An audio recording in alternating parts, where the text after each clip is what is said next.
አርዕስተ ዜና።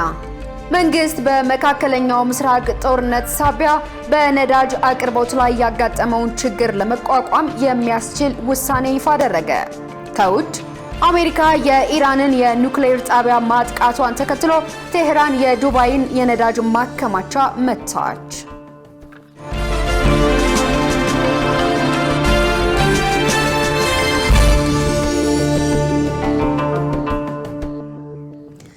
ሰላም ጤና ይስጥልን ተመልካቾቻችን፣ ከኢሳት ነፃ የህዝብ ሚዲያ የሰዓቱ ዜናዎች ተጀምረዋል። ከዘገባዎቹ ጋር ገነት ዘዘው ነኝ። አብራችሁን ቆዩ። አሁን ደግሞ ቀዳሚ ወዳደረግነው ዜና ተሻገርን። የናይል ተፋሰስ ኮሚሽን ህጋዊና ተቋማዊ ችግሮች ባለመፈታታቸው ስራ አለመጀመሩ ተገለጸ። በተያያዘ ኮሚሽኑ ወደ ተግባር እንዲገባ በኢትዮጵያ በኩል ሰፊ ስራ እንደሚጠበቅ የዘርፉ ባለሙያ ለኢሳት ተናግረዋል። ትዕግስት ተስፋዬ ተጨማሪ አላት። 11ዱን የተፋሰስ ሀገራት ለማካተት ያለመው የናይል ተፋሰስ ኮሚሽን አሁን ላይ 6 አባል ሀገራት ያሉት ሲሆን በህጋዊና ተቋማዊ ችግሮች ምክንያት ወደ ስራ መግባት አለመቻሉ ተገልጿል። ተቋሙ ፍትሃዊ የውሃ አጠቃቀምን በማስጠበቅ በኩል ያለው ሚና ከፍተኛ በመሆኑ በአስቸኳይ ወደ ስራ እንዲገባ ምን መደረግ ይኖርበታል ሲል ኢሳት የቀድሞ የህዳሴ ግድብ ተደራዳሪና የውሃ ባለሙያውን ፈቅ አህመድ ነጋሽን አነጋግሯል። ባለሙያው ፈቅ አህመድ ነጋሽ 6ቱ አባል ሀገራት ወደ ስራ እንዳይገቡ ህጋዊና ተቋማዊ ችግሮች ላይ ኮሚቴ አቋቁመው በመስራት ላይ ናቸው ብለው የተፋሰሱ አባል ሀገራት 11 በመሆናቸው የተቀሩት ሀገራት ስምምነቱን ያልተቀበሉና ፈርመው ያላጸደቁ እንዲካተቱ እየተሰራ ነው ብለዋል። አገራቶቹ 6 ሀገራት የተለያዩ ምክር ቤቶችን የአማካሪ ኮሚቴዎችን አቋቁመው አንዳንድ መፈታት ያለባቸው ህጋዊ እና ተቋማዊ ጉዳዮች አሉ። እሱ ላይ በመስራት ላይ ነው የሚገኙት።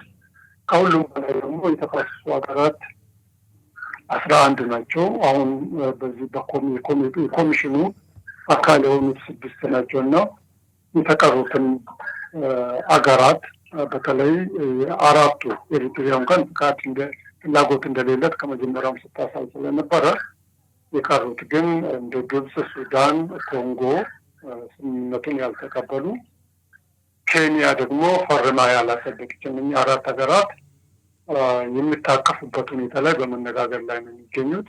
አጠቃቀሙን በተመለከተ ሊኖር የሚችለውን ትብብር ወደ ላቀ ደረጃ የሚያደርስ ሀገራቶቹ ልማት እንዲያፋጥኑ በቴክኒክ የሚረዳ እንዲሁም ደግሞ በውሃ አጠቃቀሙ ሆነ በስምምነቱ ትርጉም ዙሪያ ልዩነት ካለ ልዩነቱ የሚፈታበትን ሁኔታ የሚያመቻች ነው የሚሆነው። አክለውም የትብብር ማዕቀፉ ድርድር እንዲጀምር ኢትዮጵያ ትልቅ አስተዋጽኦ እንዳደረገች ገልጸው ወደ ተግባራዊ እንቅስቃሴ እንዲገባም ከኢትዮጵያ በኩል ሰፊ ስራ ይጠበቃል ነው ያሉት። ከኢትዮጵያ በኩል በጣም በርካታ ስራ ነው የሚጠበቀው። እንግዲህ ዋናው ነገር ምንድን ነው? ይህ የናይል ትብብር ማዕቀፍ ስምምነት በ9 ሀገራት መካከል በድርድር የመጣ ነው። ወደ 13 ዓመት ነው ድርድር የተካሄደበት። ድርድሩ እንዲጀመር ኢትዮጵያ በጣም ትልቅ ሚና ነው የተጫወተችው። በተለይ ላይኛው ተፋሰስ ሀገራትን እና የልማት አጋራትን በተለይ ዓለም የተባበሩት መንግስታት የልማት ድርጅትን በማግባባት ድርድር እንዲጀመር ትልቅ ሚና ተጫውታለች። ድርድሩ ሲጀመር ደግሞ በተለይ የታችኛው ተፋሰስ ሀገራት ተጽዕኖ ከፍተኛ ነበረ። ጫና ይፈጥሮ ነበር። የኃይል ሚዛን ለማዛባት ይሞክሩ ነበረ። ያንንም የላይኛው ተፋሰስ ሀገራትን አንድ ላይ በማቀናጀት ኃይላቸውን በማቀናጀት የታችኛው ተፋሰስ ሀገራትን ተጽዕኖ በማለዘብ ፍትሃዊ ድርድር እንዲካሄድ ትልቅ ሚና ተጫውታለች ኢትዮጵያ። ስምምነቱን ሲጠናቀቅ ስምምነቱን በመፈረም የመጀመሪያው ሀገር ነበረች። የናይል ተፋሰስ ኮሚሽን ከተቋቋመ 1 ዓመት ቢሆነውም በተለያዩ ችግሮች ምክንያት ወደ ስራ መግባት አለመቻሉ ታውቋል። ከምዕራባውያን የተገኘውን ዕውቀት ከሀገር በቀሉ ጋር ለማስተሳሰር የተደረጉ ጥናቶች እየተተገበሩ አይደለም ተባለ። በሌላ በኩል ኢትዮጵያ ካደጉ ሀገራት የምትቀዳው ዕውቀት ችግር ፈቺ እንዲሆን ሊሰራበት ይገባል ሲሉ የስርዓተ ትምህርት ባለሙያዎች ገልጸዋል። መሳይ ገዛኝ ተጨማሪ አላት። ኢትዮጵያ ከምዕራባውያን በተለያዩ ዘርፎች የቀዳቻቸው ዕውቀቶች እንዲሁም የምትጠቀምባቸው ዘዴዎች እንዳሏት መረጃዎች ያመለክታሉ። እነዚህም አብዛኛውን ጊዜ ከሀገሪቱ የአኗኗር ዘይቤና ችግር አፈታት ጋር የማይጣጣሙ እንደሆነ በትምህርት፣ ግብርና፣ በዱር አጠባበቅ ስርዓትና በሌሎች ዘርፎች የተሰማሩ ባለሙያዎች ይገልጻሉ። እነዚህ መንገዶች አዋጭ ካልሆኑ ሙሉ ለሙሉ ከኢትዮጵያ የአኗኗር፣ የባህል፣ የእሴት ሰንሰለት ጋር ተያያዥነት ያላቸውን ስርዓቶች እንዲሁም የተዋዋስናቸውን ለማጣጣም ምን ተሰርቷል፣ ምንስ መስራት ያስፈልጋል ስንል የስርዓተ ትምህርት ባለሙያዎችን አነጋግረናል። የስርዓተ ትምህርት ባለሙያ የሆኑት ፕሮፌሰር ጥሩሰው ኪዳነ ማርያም የሚከተለውን ምላሽ ሰጥተዋል። ትምህርቱን ሀገር በቀል እውቀት ጋር ማዛመድ ያስፈልጋል። ሁሉንም የያዘ ስርዓተ ትምህርት እንዲሆን ነው የሚፈልግ። በዓለም አቀፍ ደረጃም ስራ ማግኘት የሚችሉ ስራን በራሳቸው መፍጠር የሚችሉ የሀገራቸውን ችግር መፍታት የሚችሉ ተማሪዎችን ማዘጋጀት ነው። እንግዲህ በየጊዜው ጥናት እየተጠና ችግሮቹ ተነቅሰው ወጥተዋል እና አሁን ትልቁ ነገር ምንድነው? እነዚህ የተጠኑ ጥናቶችን ተግባራዊ ማድረግ ነው። ክፍተቶችን እያዩ መሻሻል ያለባቸውን ማሻሻል ነው እና ዋናው ትልቁ ነገር ምንድነው? ተማሪዎቹ እንዲጨብጡ የሚፈለገው እውቀት፣ ክህሎት እና ስነ ምግባር ነው። እነዚህን ያቀፈ መሆን አለበት። ይሄን ስንል ደግሞ ከውጭ እውቀት አይግባ አይደለም። በተቻለ መጠን ክሮስ ፈርቲላይዝ ማድረግ መቻል አለብን። በዓለም አቀፍ ደረጃ ያሉ የትምህርት ካሪኩለሞች ዜጎች ለሌሎች ሀገራት የስራ ዕድል ብቁ እንዲሆኑ ያስችላሉ ያሉት ዶክተር መክብብ ጣሰው ከሀገር ውስጡ ጋር ማገናኘትና ማጣጣም እንደሚያስፈልግ አንስተዋል። የመጀመሪያው መሰራት ያለበት እንግዲህ ከዚህ በፊትም በጣም ብዙ ስንናገር ነበር፣ ግን የሚሰማን ሰው የለም። መሰረታዊ ነገር መስራት ያለብን ምንድን ነው? ትምህርት ሚኒስቴር ከሚገፋው ይልቅ የራሱን ተቋም ያቋቁምና እነሱን አቅፎ በራሱ በኩል እየፈተሸ ነጻ ዲሞክራቲክ በሆነ መልኩ በማያስጨንቅ መልኩ በመመሪያና በምናምን አሳስሮ ምንም ሰው እንዳይሰራ በሚያደርግ መልኩ ሳይሆን ካሪኩለሙን የፈለጋችሁ በኬምብሪጅ መስራት ትችላላችሁ፣ የፈለጋችሁ በዚህ መስራት ትችላላችሁ፣ እኛም ይሄ ካሪኩለም አለን ብሎ መወዳደርና ሁኔታዎችን ማመቻቸት ነው እንጂ ያለበት መግፋት የለበትም። ስነ ዜጋ ውስጥ ስነ ምግባር አለ፣ ኢትዮጵያዊነት አለ፣ ማንነት አለ። እነዚህ አይነት ምርቶች ተጨማሪ የኢትዮጵያ ታሪክ በደንብ ኢንቴግሬትድ መሆኑን ልጆች ሀገራቸውን ማወቃቸውን ማንነታቸውን ማወቃቸውን የሚያረጋግጡ ትምህርቶች በዛ ውስጥ ተካተው እንዲሰጡ ጥረት ማድረግ ነው እና ያንን ሁኔታዎችን ማመቻቸት ነው። አሁን ላይ ኢትዮጵያ እየተጠቀመችባቸው ያሉትን በምን መልኩ አጣጥማ መስራት እንደሚገባ ፕሮፌሰር ጥሩሰው ገልጸዋል። ትልቁ ስራ መሰራት ያለበት ስርዓተ ትምህርቱና የመምህራን ዝግጅት ነው። የመምህራን ዝግጅት በቅጡ መኖር አለበት። ላይ እስከታች ድረስ ያለው ይሄ ችግር አለው፣ ክፍተት አለ። ስርዓተ ትምህርቱም ቢሆን በተለይ አገራዊ እውቀትን በማካተት በኩል ብዙ ነገር መሰራት አለብን፣ ማጥናት አለብን። በተለያዩ ባህል ውስጥ ያሉ ክሮስ ካልቸራል ስተዲስ መካሄድ አለበት እና ያ ስርዓተ ትምህርቱን አግባብነት ያለው ስርዓተ ትምህርትና ዓለም አቀፋዊነት ይዘት ያለው ስርዓተ ትምህርት እንዲሆን ይሄን ነገር ደግሞ ተግባራዊ ለማድረግ ብቃት ያላቸው መምህራንን ማዘጋጀት እንዳለ በየደረጃው ከቀደማዊ የልጅነት ዘመን ጀምሮ የአንደኛ ደረጃ፣ ሁለተኛ ደረጃ መምህራንን በቅጡ ማዘጋጀት አለብን። ይሄ ብቻ አይደለም፣ ወላጆችን ደግሞ ማሳተፍ ያስፈልጋል፣ መምህራንን ማሳተፍ ያስፈልጋል። ዶክተር መክብብ በበኩላቸው የሌሎች ሀገራትን የትምህርት ስርዓት ከሀገር ውስጥ አጣጥሞ መስጠት ውጤታማ ነው ይላሉ። በሀገራችን ካሪኩለም ተምረን ኢንተርናሽናል ካሪኩለም ተምሮ ደግሞ ልጆቻችን ምን ላይ እንደደረሱ ደግሞ አይተናል። በተለይ ኢንተርናሽናል ትምህርት ቤቶች የምንላቸው ተማሪዎች ማለት በዓለም አቀፍ ደረጃ ልጆች ተወዳዳሪ እንዲሆኑ በተለያዩ ዩኒቨርሲቲዎች ግራጁዌት አድርገው ልጆቻችን ንግግር እንዲያደርጉ ሲደረጉና ዩቲዩብ ላይ የተለያዩ ሶሻል ሚዲያዎች ላይ ሞልቷል። ዩኒቨርሲቲዎች ላይ በጣም ሞልቷል። ኢትዮጵያኖች ሄደው ትላልቅ ውጤት አምጥተው በትላልቅ ደረጃ ተቀጥረው ሲሰሩ አይተን እነዚህን ያደረጉት ዓለም አቀፍ ካሪኩለሞች ናቸው። ያ ውጤታማ እንደሆነ አመላካች ነው። ግን ችግሩ ምንድን ነው? የትምህርት ሚኒስቴር 26 ሚሊዮን ተማሪዎች አሉት። የመንግስት ትምህርት ቤት ተማሪዎች በኢንተርናሽናል ትምህርት ቤት የሚማሩት ቁጥር ደግሞ በጣም ዝቅተኛ ስለሆነ ብዙ አይታይም፣ ጎሎ አይታይም። ጎልቶ እንዲታይ ሬሽዮን ቢሰራ ግን የማይገናኝ ሬሽዮ ነው የሚሆነው። ምን ያህሉ ውጤታማ ሆነ የሚለው ራሱን የቻለ ትልቅ ጥናት ይፈልጋል። የትምህርት ዋነኛ ዓላማ የሆነው አዲስ ነገር ፈጣሪ የሆነ ትውልድን ማፍራት ስለሆነ ብዙ መስራት እንደሚጠበቅ ተጠቁመዋል። መንግስት በመካከለኛው ምስራቅ ጦርነት ሳቢያ በነዳጅ አቅርቦት ላይ ያጋጠመውን ችግር ለመቋቋም የሚያስችል ውሳኔ ይፋ አደረገ። የንግድና ቀጣናዊ ትስስር ሚኒስትር ዶክተር ካሳሁን ጎፌ በመካከለኛው ምስራቅ ያለውን ጦርነትና አለመረጋጋት ተከትሎ መንግስት የተፈጠረውን የአቅርቦት እጥረት ለመቅረፍ እንደሚሰራ ገልጸዋል። የዓለም የነዳጅ ዋጋ በመጨመሩ ምክንያት በ3 እጥፍ ዋጋ እየገዛ ለማቅረብ መገደዱን ሚኒስትሩ አስረድተዋል። በዚህም መሰረት ነዳጅ የሚያጓጉዙ ተሽከርካሪዎች በማደያ የቅድሚያ እንዲሰጣቸው ያላቸው ከፍተኛ አምራችና የኤክስፖርት ድርጅቶች በቀጥታ ልዩ ትኩረት የሚሹ የመንግስትና የግል ፕሮጀክቶች በቀጥታ የገቢና ወጪ ንግድን ጨምሮ መሰረታዊ የፍጆታ ምርቶችን የሚያጓጉዙ ተሽከርካሪዎች፣ ግብርናን የሚያዘምኑ ትራክተሮች፣ የከተማና ሀገር አቀፍ የብዙሃን ትራንስፖርት ተሽከርካሪዎች እንዲሁም በናፍጣ የሚሰሩ የህዝብ ማመላለሻ ተሽከርካሪዎች ነዳጅ በቅድሚያ እንዲያገኙ የሚያደርግ አሰራር የሚተገበር መሆኑን ገልጸዋል። ከዚህ ውጭ የሚደረግ የነዳጅ ስርጭት ተገቢ ባለመሆኑ በአጥፊዎች ላይ እርምጃ ይወሰዳል ያሉት ሚኒስትሩ ይህንን ውሳኔ በአግባቡ ለማስፈጸም በቅንጅት እንደሚሰራም አስታውቀዋል።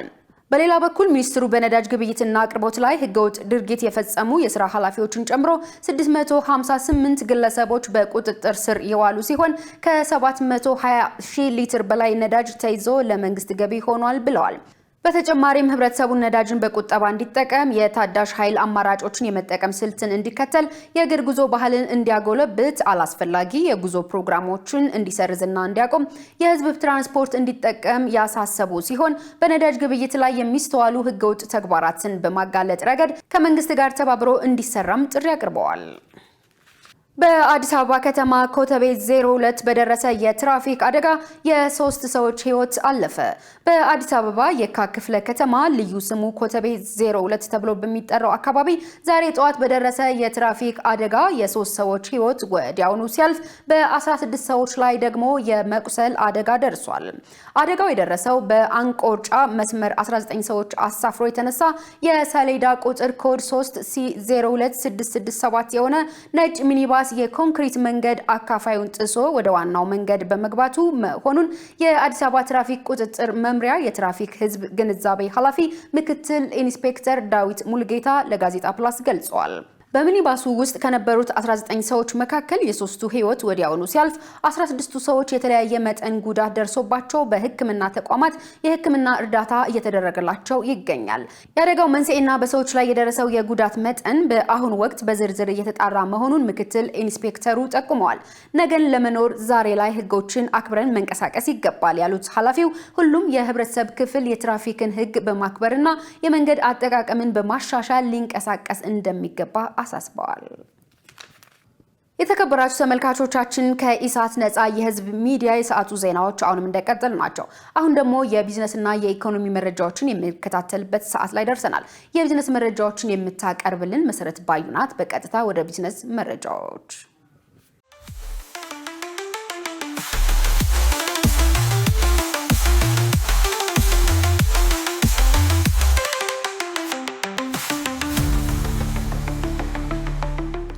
ሰላም ጤና ይስጥልን ውድ ተመልካቾቻችን ከኢሳት ነፃ የህዝብ ሚዲያ የሰዓቱን የቢዝነስ ዜናዎች ይዤላችሁ ቀርቤያለሁ።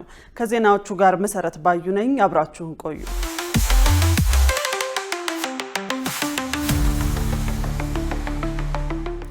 ከታህሳስ ወር 2018 ዓ.ም ጀምሮ የዋጋ ግሽበትን ወደ ነጠላ አሃዝ የማውረድ ግብ ማሳካት መቻሉን የኢትዮጵያ ብሔራዊ ባንክ አስታወቀ።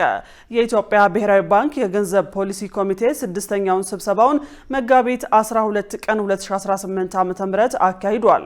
በዚህ ረገድ ኮሚቴው የኢትዮጵያን የኢኮኖሚ እድገት፣ የዋጋ ግሽበት፣ የበጀት፣ የውጭ ኢኮኖሚ፣ የገንዘብ አቅርቦትና ፋይናንስ ዘርፍ ሁኔታዎችን ይገመግማል። ኮሚቴው ከነዚህ የማክሮ ኢኮኖሚያዊ ግምገማዎችና የቅርብ ጊዜ ወደፊት እይታዎች በመነሳት በቦርድ ጸድቀው ተግባራዊ የሚደረጉ የፖሊሲ ምክር ሀሳቦችን ያቀርባል።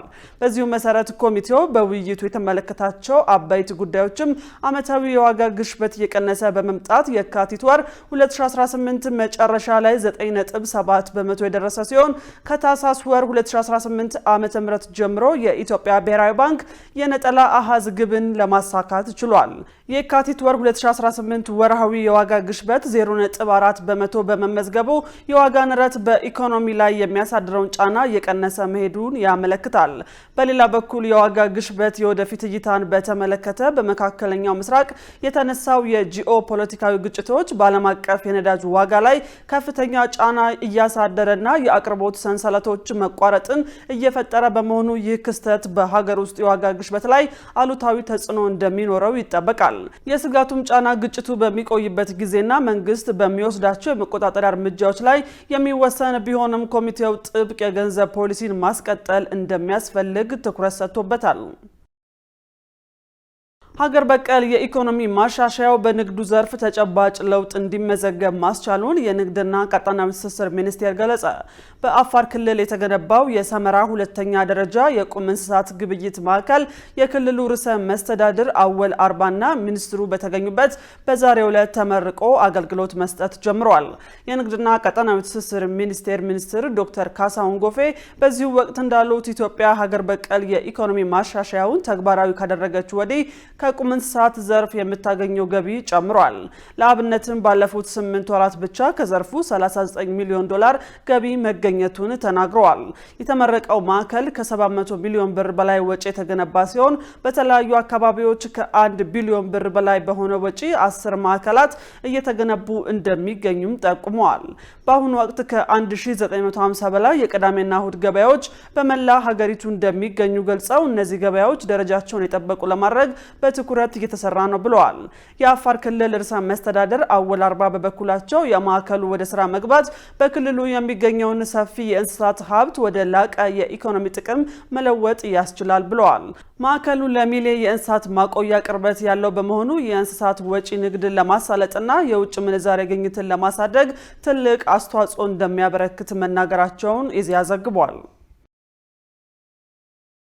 ኢትዮጵያና የኢሲያ መሰረተ ልማት ኢንቨስትመንት ባንክ በመሰረተ ልማት ግንባታ ያላቸውን ትብብር ለማሳደግ ቁርጠኛ መሆናቸውን አስታወቁ። የገንዘብ ሚኒስትር አህመድ ሽዴ ከኢሲያ መሰረተ ልማት ኢንቨስትመንት ባንክ ፕሬዝዳንት ዞውጂያዩ ጋር በቤጂንግ ተወያይተዋል። በውይይቱ ወቅት በዋናነት በትብብር ሊከናወኑ የሚችሉና ቅድሚያ በሚሰጣቸው የመሰረተ ልማት አውታሮችና የልማት ውጥኖች ላይ የሀሳብ ልውውጥ ተደርጓል።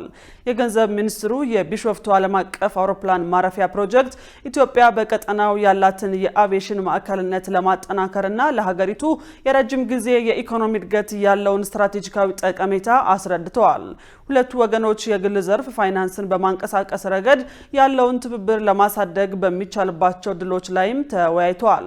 ሚኒስትሩ ባንኩ የግል ኢንቨስትመንትን በማበረታታትና የግል ባለሀብቶች በመሰረተ ልማት ዘርፎች ላይ የጎላ ተሳትፎ እንዲኖራቸው በማድረግ ረገድ ያለው ሚና አጽንኦት ሰጥተውበታል። ሁለቱም ወገኖች በኢትዮጵያ ዘላቂ መሰረተ ልማትን ለማስፋትና በግሉ ዘርፍ የሚመራ የኢኮኖሚ እድገትን ለማረጋገጥ በቁርጠኝነት እንደሚሰሩ መግለጻቸውን የገንዘብ ሚኒስቴር ለኢዜአ በላከው መረጃ አመልክቷል። በአማራ ክልል ከ8.6 ሚሊዮን ኩንታል በላይ የአፈር ማዳበሪያ ለማሰራጨት መታቀዱን የክልሉ ግብርና ቢሮ ገለጸ። በቢሮው የሕዝብ ግንኙነት ባለሙያ አንተነህ ሰዋገኝ እንደገለጹት በክልሉ የግብርናውን ዘርፍ ምርትና ምርታማነት ለማሳደግ በትኩረት እየተሰራ ይገኛል። በክልሉ ለመኸር እርሻ የተፈጥሮና ሰው ሰራሽ የአፈር ማዳበሪያን ጨምሮ አስፈላጊውን የግብርና ግብዓቶች በወቅቱ ለማሰራጨት ዝግጅት እየተደረገ መሆኑን ተናግረዋል። ለ2018-19 የምርት ዘመን ከታቀደው 8 ሚሊዮን 640 ሺህ ኩንታል የአፈር ማዳበሪያ ውስጥ እስካሁን 2.96 ሚሊዮን ኩንታሉ በክልሉ በሚገኙ ዩኒዮኖች መሰራጨቱን አመልክተዋል። ከዚህም ውስጥ 1 ሚሊዮን 439 ሺህ 390 ኩንታል የአፈር ማዳበሪያ ለህብረት ስራ ማህበራት መከፋፈሉንና 799 ሺህ 706 ኩንታል የአፈር ማዳበሪያ ለአርሶ አደሩ ተደራሽ መሆኑን ገልጸዋል። ለምርት ዘመኑ የሚቀርበው ማዳበሪያ ያለምንም መስተጓጎል ስርጭቱ የተሳለጠ እንዲሆን ከሚመለከታቸው ባለድርሻ አካላት ጋር በቅንጅት እየተሰራ እንደሚገኝም ጠቁመዋል። አርሶ አደሮች ማሳቸውን በማለስለስ ለዘር ማዘጋጀት፣ የአፈር ማዳበሪያ በወቅቱ መውሰድና የግብርና ባለሙያዎች የሚሰጧቸውን ምክረ ሀሳብ ተግባራዊ ማድረግ እንደሚጠበቅባቸው አስገንዝበዋል። ውድ ተመልካቾቻችን አሁን ደግሞ በዕለቱ በተመረጡ ባንኮች ያለውን የውጭ ምንዛሬ ዋጋና የብሔራዊ ባንክ የወርቅ ግብይት መረጃ ተከታትለን እንመለስ።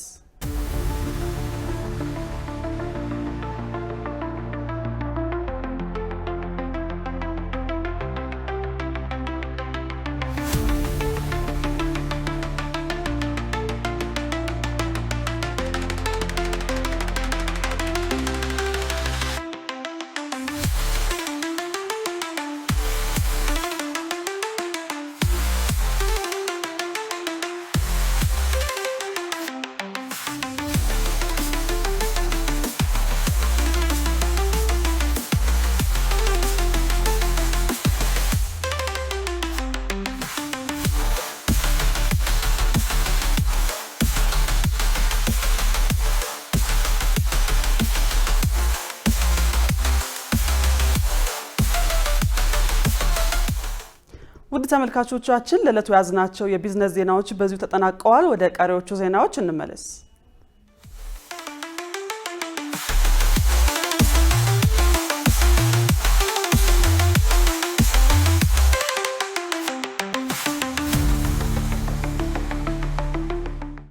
የተከበራችሁ ተመልካቾቻችን ስለምትከታተሉን ከልብ እናመሰግናለን። አሁን ደግሞ ወደ ውጭ ዜናዎች ተሻገርን።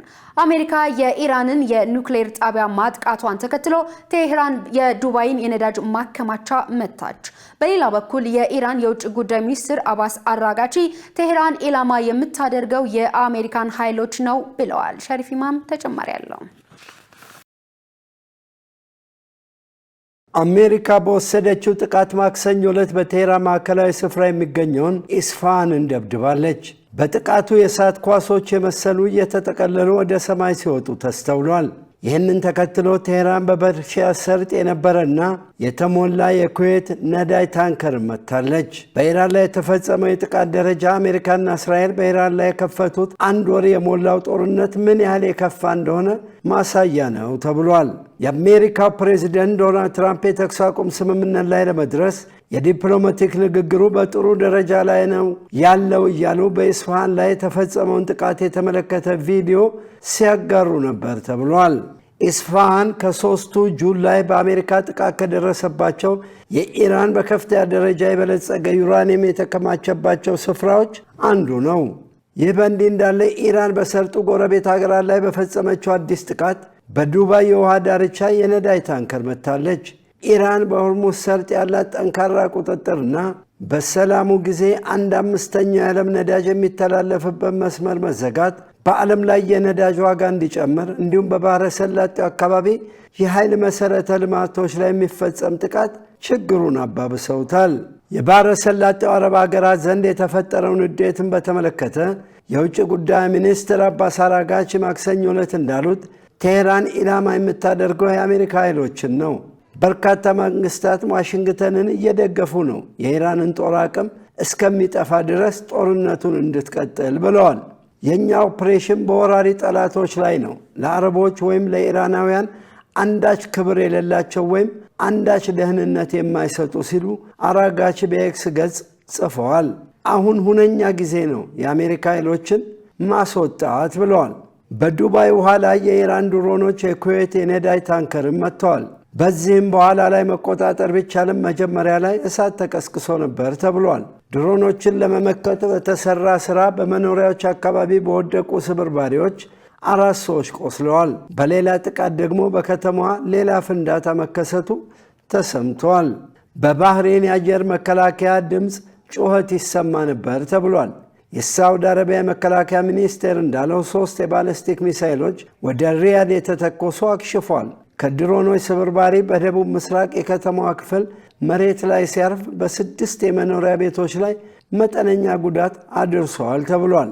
የእስራኤል ጦር ከኢራን የተተኮሰ ሚሳኤል እየመጣ እንደሆነ በሚያስጠነቀቅበት ሰዓት በኢየሩሳሌም የማስጠንቀቂያ ድምፆችና ከፍተኛ ፍንዳታ ይሰማ ነበር ተብሏል። መረጃው የአሶሺየትድ ፕሬስ ነው።